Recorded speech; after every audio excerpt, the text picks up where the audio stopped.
The psychology of मनी. सुरुवात. मित्रांनो, मागील भागात आपण पाहिलं की पैसा हा फक्त आकड्यांचा खेळ नसून तो आपल्या विचारांचा आणि सवयींचा परिणाम असतो.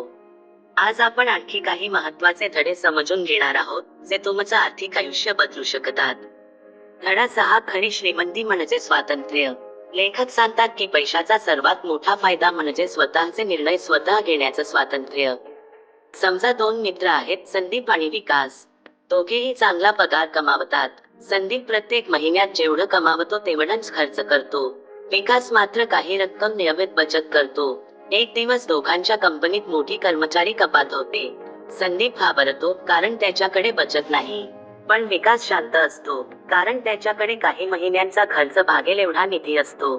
शिकवण. पैसा तुम्हाला फक्त वस्तू विकत घेण्याची ताकद देत नाही, तर कठीण काळात निर्णय घेण्याचं स्वातंत्र्यही देतो.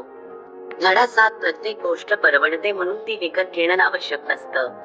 आज जाहिराती आणि सोशल मीडिया आपल्याला सतत नवीन गोष्टी विकत घेण्यास प्रवृत्त करतात. पण प्रत्येक इच्छा पूर्ण करणं म्हणजे आर्थिक शहाणपण नाही. उदाहरण. रमेशला बोनस मिळतो, तो लगेच नवीन फोन घेतो. सुरेशलाही बोनस मिळतो, तो विचार करतो, माझा सध्याचा फोन व्यवस्थित चालतोय. तो बोनसचा काही भाग गुंतवतो आणि उरलेले पैसे कुटुंबासोबतच्या सहलीसाठी वापरतो. काही वर्षांनी सुरेशचे आर्थिक निर्णय त्याला अधिक स्थिर बनवतात. धडा 8. आपत्कालीन निधी म्हणजे मानसिक शांतता. जीवन नेहमी आपल्या नियोजनाप्रमाणे चालत नाही. आजारपण, नोकरी जाणे, व्यवसायातील नुकसान किंवा इतर अनपेक्षित खर्च कधीही येऊ शकतात. उदाहरण. एका कुटुंबाने 6 महिन्यांच्या खर्चाएवढी बचत ठेवली होती. जेव्हा घरातील मुख्य कमावणाऱ्या व्यक्तीची नोकरी गेली, तेव्हा त्या बचतीमुळे त्यांना घाईघाईने चुकीचे आर्थिक निर्णय घ्यावे लागले नाही. शिकवण. आपत्कालीन निधी हा फक्त पैसा नसतो, तर मनःशांती असते. धडा 9. संयम हे यशाचं गुपित आहे. आज प्रत्येकाला पटकन श्रीमंत व्हायचं आहे, पण मोठी संपत्ती तयार होण्यासाठी वेळ लागतो. उदाहरण. दोन गुंतवणूकदार आहेत. पहिला रोज बाजारातील चढ उतार पाहून निर्णय बदलतो. दुसरा दीर्घकालीन उद्दिष्ट ठेवून संयमाने पुढे जातो. काळानुसार दुसऱ्याला सातत्याचा फायदा मिळण्याची शक्यता जास्त असते. धडा 10. आनंदाचा अर्थ फक्त पैसा नाही. लेखक सांगतात की पैसा महत्वाचा आहे, पण तो जीवनाचा एकमेव उद्देश नाही. उदाहरण. एका व्यक्तीकडे खूप पैसा आहे, पण त्याच्याकडे कुटुंबासाठी वेळ नाही. दुसऱ्या व्यक्तीकडे कमी पैसा आहे, पण आर्थिक नियोजनामुळे त्याला कुटुंबासोबत वेळ घालवता येतो आणि तणाव कमी असतो. खरं आर्थिक यश म्हणजे पैसा आणि समाधान यांचा समतोल. धडा 11. श्रीमंत होण्यापेक्षा श्रीमंत राहणं अधिक कठीण आहे. अनेक लोक भरपूर पैसे कमावतात, पण काही वर्षांनी पुन्हा आर्थिक अडचणीत सापडतात. का? कारण पैसे कमावण्यासाठी कौशल्य लागतं, पण पैसे टिकवण्यासाठी शिस्त लागते. उदाहरण.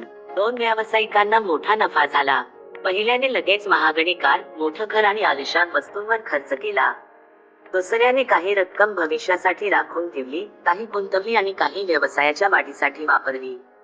5 वर्षांनी दुसऱ्या व्यक्तीची आर्थिक स्थिती अधिक मजबूत असू शकते. शिकवण. कमाईपेक्षा पैशाचं व्यवस्थापन महत्वाचं आहे. धडा 12. प्रत्येक निर्णयामध्ये जोखीम असते. लोक विचारतात, पूर्णपणे सुरक्षित गुंतवणूक कोणती? उत्तर आहे, जवळजवळ प्रत्येक आर्थिक निर्णयामध्ये काही ना काही जोखीम असते.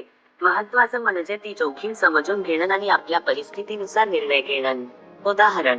कोणी व्यवसाय सुरू करतो, कोणी नोकरी करतो. दोन्ही मार्गांमध्ये वेगवेगळ्या प्रकारच्या जोखीम असतात. म्हणून इतरांची नक्कल करण्यापेक्षा स्वतःच्या उद्दिष्टांनुसार निर्णय घ्या. धडा 13. इतरांना प्रभावित करण्यासाठी खर्च करू नका. अनेकदा आपण अशा गोष्टी विकत घेतो ज्यांची आपल्याला गरज नसते, फक्त इतरांनी आपल्याबद्दल चांगलं विचारावं म्हणून. उदाहरण. एका व्यक्तीने महागडी बाईक कर्जावर घेतली. लोकांनी काही दिवस तिचं कौतुक केलं. काही आठवड्यांनी सगळे आपल्या कामात व्यस्त झाले, पण त्या व्यक्तीचे एव्ही मात्र सुरूच राहिले. शिकवण. तात्पुरत्या कौतुकासाठी कायमचा आर्थिक ताण घेऊ नका. धडा 14. स्वतःमध्ये गुंतवणूक करा.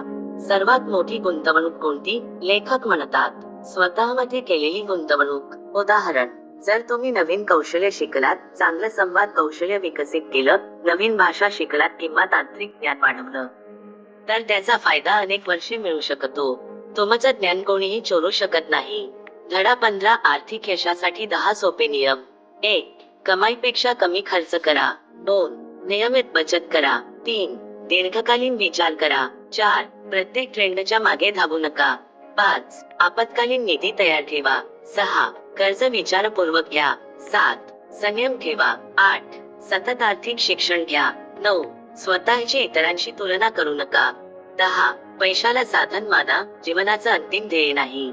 अंतिम गोष्ट, कल्पना करा, 2 व्यक्तींना 30 वर्षे मिळाली. पहिल्या व्यक्तीने प्रत्येक महिन्यात थोडी बचत केली, नवीन कौशल्य शिकले आणि विचारपूर्वक निर्णय घेतले. दुसऱ्या व्यक्तीने प्रत्येक महिन्यात सर्व पैसे खर्च केले आणि भविष्यासाठी काहीच नियोजन केलं नाही.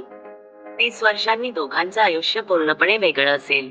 हा फरक एका मोठ्या निर्णयामुळे नाही, तर हजारो छोट्या निर्णयांमुळे असेल. आणि हा ज्या पुस्तकाचा सर्वात मोठा संदेश आहे. दमदार निष्कर्ष, श्रीमंत होण्यासाठी मोठा पगार आवश्यक नाही. योग्य विचार, चांगल्या सवयी, संयम आणि शिस्त आवश्यक आहे. लक्षात ठेवा, पैसा तुमचं आयुष्य बदलू शकतो, पण त्याआधी तुम्हाला पैशाबद्दलचा तुमचा विचार बदलावा लागेल. जर आजच्या 3 भागांच्या मालिकेतून तुम्ही एक जरी चांगली सवय स्वीकारली, तर भविष्यात तिचा मोठा परिणाम दिसू शकतो. आउट्रो.